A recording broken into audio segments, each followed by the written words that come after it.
காசாக்கரன். யாரு காசாக்கரன் முதலாளி? வடநாட்டுக்காரன். அந்த காசாக்கரன் முதலாளி வடநாட்டுக்காரன் இங்க அடுக்குமாடி மனைகளை கட்டி ஒரு பிளாட் நீங்க எண்ணி பார்க்க முடியுமா? 4.5 கோடி 5.5 கோடி. இங்க கூட நம்ம ராஜ்குமார் ரியல் எஸ்டேட் தொழில் செய்கிறார்.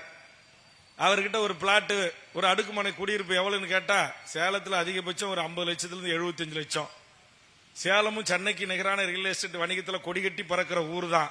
ஆனா காசாக்கிறான் அங்க இருக்கிற வடநாட்டுக்காரர்கள், ஆந்திரத்துக்காரர்கள், பீகார்காரர்கள், உத்தரப்பிரதேசக்காரர்கள் அந்த பூர்வீக குடி மக்களுடைய வீடுகளை இடித்து தரமட்டமாக்கி அந்த இடத்துல கட்டுறான். ஆற்றை ஒட்டி ஓட்டல்கள் இருக்குது, மருத்துவமனைகள் இருக்கிறது, மருத்துவ கல்லூரிகள் இருக்கிறது, ஏரிகளிலே பல்கலைக்கழகங்கள் இருக்கிறது. ஆனா அங்கெல்லாம் இந்த அரச பயங்கரவாதம் அங்கு போக மாட்டேங்குது. பொதுநல வழக்கின் உச்சநீதிமன்ற நீதி அரசர்கள் அதற்கெல்லாம் உத்தரவு போட மாட்டேன்றாங்க. என் ஏழை எளிய இந்த மண்ணின் பூர்வீக குடி மக்கள் உழைக்கும் உண்மையான பாட்டாளிகளின் வீடுகளை இடித்து தரமட்டமாக்கி ஒரு வயது வந்த பெண் காவல்துறை அதிகாரியின் காலை பிடித்து கதறுகிறார். ஒரு இஸ்லாமிய தாய் பரதா அணிந்து கொண்டு தன் பெற்ற பிள்ளை செல்வங்களோடு அங்கு வருகின்ற வருவாய்த்துறை அதிகாரிகள் காலை பிடித்து, ஐயா, இத்தனை ஆண்டு காலம் என் கணவருடைய தெருக்களிலே வீதிகளிலே நின்று கால் கெடுக்க நின்று நாங்கள் சம்பாதித்து உழைத்த சொத்துகளிலே கட்டப்பட்ட ஒரு ஒழுகாத இந்த வீட்டை இடித்து தரமட்டமாக்குறீர்களே, இது நியாயமா என்று கதறுகிறார். ஆனால் இந்த நாட்டுடைய ஆட்சி அதிகாரத்தில் இருக்கக்கூடிய அதிகார வர்க்கத்திற்கு காது கேட்கவில்லை. அப்படி காது கேட்கவில்லை என்று சொன்னால் அது காது கேட்கின்ற வரையில் அந்த மக்கள் பிரச்சனைகளை மக்கள் மன்றத்திலும் பத்திரிகைகளிலும் ஊடகங்களிலும் தொலைக்காட்சிகளிலும் இதுபோன்ற கூட்டணியில் இருந்தாலும் தட்டி கேட்கிற ஒரு மகத்தான அரசியல் கட்சியாக தமிழக வாழ்வுரிமை கட்சி செயலாற்றும். அதுதான் தமிழக வாழ்வுரிமை கட்சி. வாழ்வுரிமை என்று என்னால் வாழ்வுரிமை கட்சி என்றால் என்ன? பேரளவில் வாழ்வுரிமையா? இல்லை. பரந்தூர் விமான நிலையத்தில் இருக்கிற 15 கிராமத்தினுடைய வாழ்வுரிமை முற்றுமுதலுமாக பறித்து பன்னாட்டு டாடா பெரும் நிறுவனத்திற்கு 140 கோடி மக்கள் தொகை கொண்ட இந்த நாட்டிற்கு ஒரே ஒரு சொந்த விமானம் இல்லை. இந்த ஏர் இந்தியா, ஏர்லைன்ஸ் எல்லாம் டாடாவுக்கு போச்சு. டாடா வாங்கிட்டாரு. டாடா வாங்கின பிறகு இன்னைக்கு டாடாவுக்கு விமான நிலையம் எங்க? சென்னையில. அதுவும் எத்தனை ஊரு? ஏகனாபுரத்தில் தொடங்கி 15 கிராமங்கள். 15 கிராமத்திலையும் 25க்கு மேற்பட்ட நீர்நிலைகள் இருக்கு. ஆறு இருக்கு, குளம் இருக்கு, குட்டை இருக்கு, எல்லாம் இருக்கு. நீர்நிலைங்கும் போது எனக்கு ஒரு ஞாபகம் வருது. இங்க இருக்கிற பள்ளப்பட்டியில மண்ணின் மைந்தர்களுக்கு தெரியும். இங்க 69 ஏக்கர்ல ஏரி இருந்துச்சுன்னாங்க.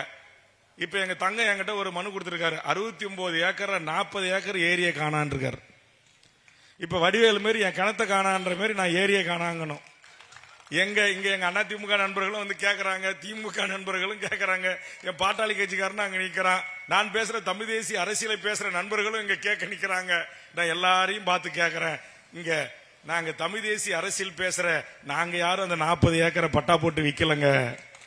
வித்த புண்ணியவன் யாரோ. எங்க பள்ளப்பட்டு ஏரி. இன்னைக்கு ஒருத்தர் வந்து இப்ப மனு கொடுத்தாரு, என்கிட்ட பாக்கெட்ல மடிச்சு வச்சிருக்கிறேன். சுதந்திர இந்தியாவில் 75 ஆண்டுகள் ஆகுது. ஒரு சாதாரண பாட்டாளி அவர் வந்து என்கிட்ட ஒரு மனு கொடுத்திருக்காரு. காட்டூர் காடு நகர்ல நான் வாழ்றேன், இத்தனை வருஷமாவது அங்க ஒரு பள்ளிக்கு சரியான சாலை இல்ல, குழந்தைகள் விளையாடுவதற்கு ஒரு விளையாட்டு மைதானம் இல்ல, ஒரு கழிவறை இல்ல, ஒரு அடிப்படை வசதி எதுவுமே இல்ல. நாங்க இன்னும் சுதந்திர இந்தியாவில் காட்டூர் பகுதியில் காட்டுவாசிகளா வாழறோம். இதற்கு ஏதாவது ஒரு தீர்வை நீங்கள் தேடித்தாருங்கள் என்று கேட்கிறார்கள். நான் கேட்கிறேன், பொன் விழாவை கொண்டாடுகிறோம். சுதந்திர இந்தியாவின் தேசிய கொடியை, மூவர்ண கொடியை ஏந்தி பிடிக்கிறோம். மூவர்ண கொடிகளை கையில் ஏந்தி எல்லையில் நம் இந்திய நாட்டின் எல்லையை பாதுகாப்ப நமது ராணுவ வீரர்கள் உயிரை பணை வைத்து போராடுகிறார்கள். புவி சார்ந்த அரசியலில் ஆதிக்கம் செலுத்துகிற சீனா, அமெரிக்கா போன்ற நாடுகளின் துணையோடு தீவிரவாதிகள் உருவாக்கப்பட்டு இந்தியாவில் குழப்பங்களை விளைவிக்க போன்றதெல்லாம் தன் உயிரை கொடுத்து அந்த மண்ணின் பாதுகாப்பு அரணாக இருக்கின்ற எமது ராணுவ வீரர்களின் தியாகத்தை நாம் போற்றுகிறோம், வணங்குகிறோம். ஆனால் நம்மை ஆளுகின்ற அரசுகள் 50 லட்சம் கோடி, 40 லட்சம் கோடி, 60 லட்சம் கோடி. தமிழ்நாட்டை சேர்ந்த எங்கள் மாமி நிர்மலா சீதாராமன், ஏம்மா ஜிஎஸ்டி வரிய போடுற, 100 ரூபா வாங்கி எடுத்து போய் வெறும் 29 பைசாவை எங்களுக்கு திருப்பி கொடுக்குறியே, இது நியாயமானு கேட்டா அந்த அம்மா சொல்லுது, தக்காளி விலை ஏங்க ஏறுதுன்னு கேட்டா தக்காளி சாப்பிடாதீங்க, பூண்டு விலை ஏறுதுன்னு சொன்னா பூண்டு சாப்பிடாதீங்க, கறி கிலோ 1000 ரூபாங்கம்மா, ஆட்டுக்கறி சாப்பிடாதீங்க, நான் சாப்பிட மாட்டேன், நான் மாமி, நீ மாமி. உனக்கு தயிர் சோறு போதும். எங்காலுக்கு இங்க உட்கார்ந்துருக்கிற இளைஞர்களுக்கு, என்னுடைய சேலம் மாவட்டத்துடைய மக்களுக்கு ஞாயிற்றுக்கிழமான ஆட்டு ரசம் இல்லைன்னா, நல்லி எலும்பு இல்லைன்னா பாதி பேருக்கு சாப்பாடே இறங்காது. பிரியாணி இல்லைன்னா நமக்கு ஞாயிற்றுக்கிழமான சில பேருக்கு வாய் ருசிக்காது. அதனால தான் கேட்கிறோம், அம்மையார் அவர்களே, உங்களை தயவு செய்து நாங்கள் கேட்கிறோம், எங்கள் தமிழ்நாட்டிலிருந்து நீங்கள் சென்றிருக்கிறீர்கள், உங்கள் ஸ்ரீரங்கத்தை தாயகமாக கொண்டவர்கள், பக்கத்து மாநிலத்திலே புகுந்த வீடாக இருக்கலாம். இந்த தென்னிந்திய அந்த காரு கொஞ்சம் வழி விடுங்க, காவல்துறை உள்ள வாங்க, கொஞ்சம் ரோட்டு சாலை பொதுமக்கள் கடைஞ்சிடலாம். ஆக இன்றைக்கு அந்த அம்மா சொல்றாங்க, ஏங்க விலைவாசி ஏறி போகுது, கார்பரேட் ஆபீஸ், நீங்க இதெல்லாம் கேட்கறதுக்கு நாட்டில் கட்சி வேணும். இங்க கூட இப்ப எனக்கு தண்ணி கேட்டோன்னு வச்சுங்க, இதை கணக்கு பாருங்க, அக்குவாஃபினா கொண்டாந்து கொடுப்பாங்க. இது இங்க இருக்கிற நம்ம ஊருக்கு அண்ணாச்சி கடையில பொட்டி கடையில போய் வாங்கினா அதிகபட்சம் என் தாய் அங்க நிக்கிறாங்க கடையில 25 ரூபாய்க்கு விற்பார் அந்த இந்தியன் கூல் ட்ரிங்க்ஸ் கடையில அந்த வாட்டர் பாட்டில். இதுவே நீங்க இந்த ஐடிஷன் ஒன்னு இருக்கு சென்னையில கிண்டில, அங்க போனீங்கன்னா அந்த பாட்டில் 250 ரூபா. போரமால்னு ஒன்னு இருக்கு, அங்க போனீங்கன்னா 150 ரூபா. சென்னை ஜிஆர்டில 125 ரூபா, ஸ்பென்சர் பிளாசாவில் 75 ரூபா. நான் கேட்கிறேன், ஒரு மக்களால் தேர்ந்தெடுக்கப்பட்ட அரசு, சட்டமன்றங்கள், நாடாளுமன்றங்கள், ஒரு பாட்டில் தண்ணி தான், 1 லிட்டர் தான் என்னுடைய அளவு, அதை ஒவ்வொரு நட்சத்திர விடுதிகளுக்கும் அவன் இஷ்டத்துக்கு விற்கிறதுக்கு அனுமதிக்கிறீங்களே, இது நியாயமா? தமிழ்நாட்டில் ஒரு கட்சி கேட்கறானா, ஒரு எம்எல்ஏ கேட்கறானா, ஒரு எம்பி கேட்கறானா? தமிழக சட்டமன்றத்தில் கேட்கிற ஒரே எம்எல்ஏ தமிழக வாழ்வுரிமை கட்சி எம்எல்ஏ வேல்முருகன் தான். ஒரு இட்லி நம்ம ஊர் ஹோட்டல்ல 5 ரூபா 10 ரூபா, அங்க ஒரு இட்லி 120 ரூபாயில இருந்து 250 ரூபா. இது எப்படி அனுமதிக்கிறது நம்ம? இந்த இட்லியில இருந்து, அரிசியில இருந்து, பருப்புல இருந்து, எண்ணெயில இருந்து, நல்லெண்ணெயில இருந்து, தேங்காய் எண்ணெயில இருந்து, மண்ணில எண்ணெயில இருந்து, இங்க இருக்கிற அத்தனைக்கு இன்னைக்கு விலைவாசி உயர்வு கட்டுப்பாடு இல்லாம போயிட்டே இருக்கு. இந்த விலைவாசி உயர்வை கட்டுப்படுத்துங்க, மட்டுப்படுத்துங்கன்னு கேட்கிற ஒரே கட்சி தமிழக வாழ்வுரிமை கட்சி. இது வாழ்வுரிமை. அதே மாதிரி சுங்கச்சாவடி உங்களுக்கு தெரியும். ஏன்னா நாங்க கார் வாங்கும்போது, டூ வீலர் வாங்கும்போது, ஆட்டோ வாங்கும்போது எல்லாத்துக்கும் ஆண்டு முழுவதும் வரியை வாங்கிட்டு ஊருக்கு எங்க நம்ம வாழப்பாடியில் ஒரு டோல்கேட்டு, ஆத்தூர்ல ஒரு டோல்கேட்டு, கள்ளக்குறிச்சியில் ஒரு டோல்கேட்டு, அந்தாண்ட விழுப்புரத்தில் ஒரு டோல்கேட்டு, விக்கிரவாண்டியில் ஒரு டோல்கேட்டு, அப்புறம் அச்சரப்பாக்கத்தில் ஒரு டோல்கேட்டு, அதுக்கு அந்தாண்ட செங்கல்பட்டுல ஒரு டோல்கேட்டு, அப்புறம் போரூர்ல ஒரு டோல்கேட்டு. சேலத்திலிருந்து சென்னைக்கு நீங்க நம்முடைய தலைமை அலுவலகத்துக்கு வரணும்னா 2000 ரூபாய் பாக்கெட்ல எடுத்து வச்சுக்கணும். இந்த 2000 ரூபாய பாக்கெட்ல எடுத்து போகாம நீங்க கார்ல பயணிச்சீங்கன்னா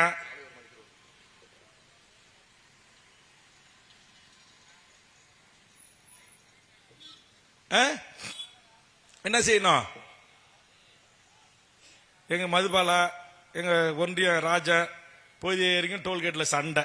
எதுக்கு சண்டை? அண்ணா எனக்கு சேலத்தில் சொந்தக்காரங்க இருக்காங்க, எங்க அக்கா வீடு இருக்கு, எங்க தங்கச்சி வீடு இருக்கு, எனக்கு பக்கத்துல ஓமலூருக்கு பக்கத்துல வீடு, நான் டெய்லி போயிட்டு வரணும். போகும்போது 100 கூடன்றான், வரும்போது 100 கூடன்றான். நான் கொடுக்க மாட்டேன், நான் வேல்முருகன் தங்கச்சின்னு சொன்னேன், நீ யார் தங்கச்சி இருந்தாலும் கொடுன்றான். அப்புறம் வேல்முருகன் தங்கச்சி பாணியில நானும், அது பொண்ணு சிலம்பாட்ட வீராங்கனை, சாதாரண வீராங்கனை இல்ல, இன்னைக்கு வரல, நம்ம கிரிபாலா எல்லா கூட்டத்துக்கும் வரும். ஆளு நல்லா வாட்ட சாட்டமா இருக்கும். சிலம்பாட்டத்தில் தமிழக அளவில், இந்திய அளவில், உலக அளவில் சாதனை படைக்கின்ற இளம் சிங்கக்குட்டி இறங்கி டோல்கேட்ல 2 டப்புன்னு போட்டா அப்புறம் இங்க இருந்து நம்ம மோகன்ராஜ் போய் சமாதானம் பண்ணணும், நம்ம யுவராஜ், நம்ம புளியம்பட்டி பிரபு போய் சமாதானம் பண்ணி அனுப்பி வைக்கணும். நான் எதுக்கு சொல்றேன்னா, இந்த நாட்டில் நடக்கிற அநியாயங்களை, அக்கிரமங்களை தட்டி கேட்கிற ஒரு இளைய தலைமுறையை உருவாக்கி தனிநபராக தட்டி கேட்டா கேச போட்டு, குண்டாச போட்டு, 107 போட்டு உங்களை நசிக்கிடுவான். இங்க நடக்கிற அநியாயங்களை, அக்கிரமங்களை, சட்டவிரோத நடவடிக்கைகளை, வெகுமக்களை அணிதிரட்டி வெகுமக்கள் துணையோடு மக்கள் சார்ந்த பிரச்சனைகளை கையில் எடுத்து அதற்கு தீர்வை ஏற்படுத்தி தருகின்ற ஒரு மாபெரும் மக்கள் இயக்கம் தான் தமிழக வாழ்வுரிமை கட்சி என்பதை நீங்கள் புரிந்து கொள்ளணும். நிறைய பேர் கேட்கறாங்க, அண்ணா நாங்க உங்க கட்சியில வந்து சேர்றோம், எங்களுக்கு என்ன கிடைக்கும்? ஒன்னும் கிடைக்காது, வழக்கு தான் கிடைக்கும். ஆனா தமிழ்நாட்டு மக்களிடத்துல நல்ல பேர் கிடைக்கும். இப்ப நான் வேல்முருகன் இருக்கிறேன், நான் பீடி குடிக்க மாட்டேன், சிகரெட் அடிக்க மாட்டேன், தண்ணி அடிக்க மாட்டேன், தம் அடிக்க மாட்டேன், எந்த குற்றச்சாட்டுக்கும் நான் ஆளாகல.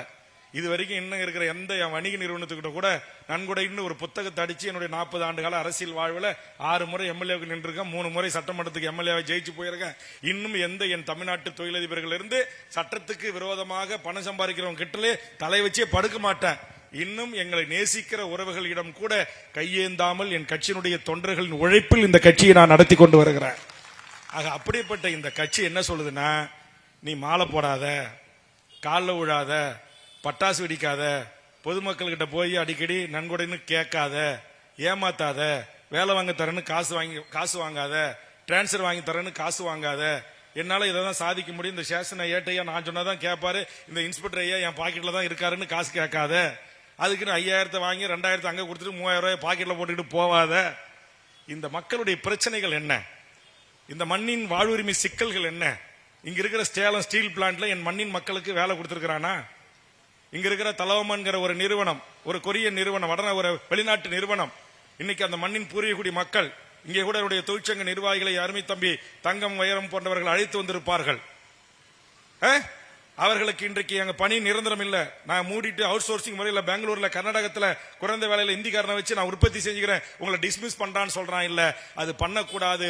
நாங்க இலவசமா உனக்கு இடம் கொடுத்திருக்கோம், நாங்க சலுகை விலையில மின்சாரம் கொடுத்திருக்கோம், உங்களுக்கு தண்ணி கொடுத்திருக்கோம், நீ இந்த நாட்டில் வந்து இந்த ஆலய உற்பத்தியை தொடங்குவதற்காக இந்த அரசாங்கத்தோடு போடப்பட்ட புரிந்துணர்வு ஒப்பந்தத்தில் இந்த மண்ணின் மக்களுக்கு இத்தனை பேருக்கு வேலை கொடுக்கறேன்னு சொல்லிதான் நீங்க வந்த, இந்த வேலையை குடு என்று சமரசமற்று அவர்களோடு மேல மேல தொழிலாளியை காட்டி கொடுத்து விட்டு, தொழிலாளியை அடகு வைத்து விட்டு, எனக்கு கப்பங்கட்டு என்று கேட்காத அரசியல் கட்சி தமிழக வாழ்வுரிமை கட்சி.